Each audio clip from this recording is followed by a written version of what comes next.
My name is Matthew Kelly. I'm running for at-large seat on City Council. Why are you running for the at-large position on City Council? I've been involved in the city for 30 plus years. I served on the council for 8 years. I think the city is facing some serious challenges as it approaches build out, and I think we need to start looking at doing things differently, and I think we need to be bringing the community more involved, become more involved in that conversation. What is the biggest issue you see the city facing right now, and how do you plan to tackle it? I think the biggest issue is we don't know what we want to be as a city as we approach build out. We've been having discussions about incentives, we've been having discussions about tourism zones. Those are all tools to achieve what? And I think we're having a big discussion on that with regards to the use of incentives in regards to what our priorities should be. And that needs to be a community discussion. That needs to be done sooner rather than later, and then use incentives and things as tools to achieve that. But we've not defined ourselves in what we want to be at build up. What is your stance on the new courthouse? Do you agree with the team the city selected to build it, and why or why not? Well, that's a tough question to answer because nobody knows how and we got here with regards to the selection process.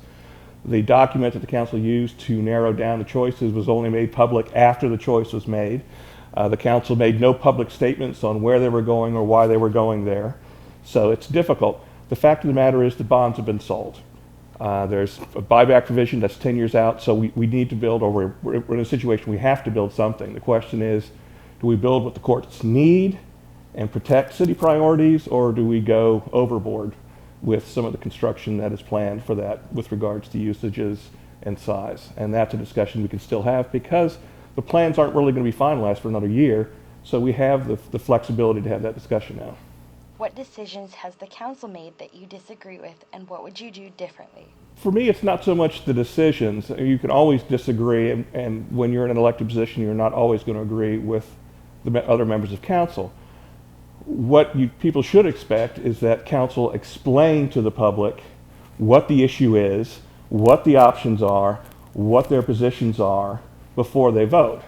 What's lacking right now, frankly, on the council is most big decisions, whether it be zoning, whether it be the courts, whether it be incentives, the usual statement from the council, if you want to call it a statement, is no comment at all. They take the votes and there's no comment. So there's no explanation to the public of where we're going and why we're doing it. That is where I have the biggest disagreement with the council right now, is there's no public discussion and no effort to explain the issues that are facing the city. Why do you think you would be the best candidate to be the at-large city council member? 8 years of experience on the council, 20 plus years of experience in different organizations in the city before that. I think I have a track record of involving the public in the big decisions the city has faced. I've been involved in some big decisions with regards to building new schools, with regards to river easements, with regards to parking decks, hotels.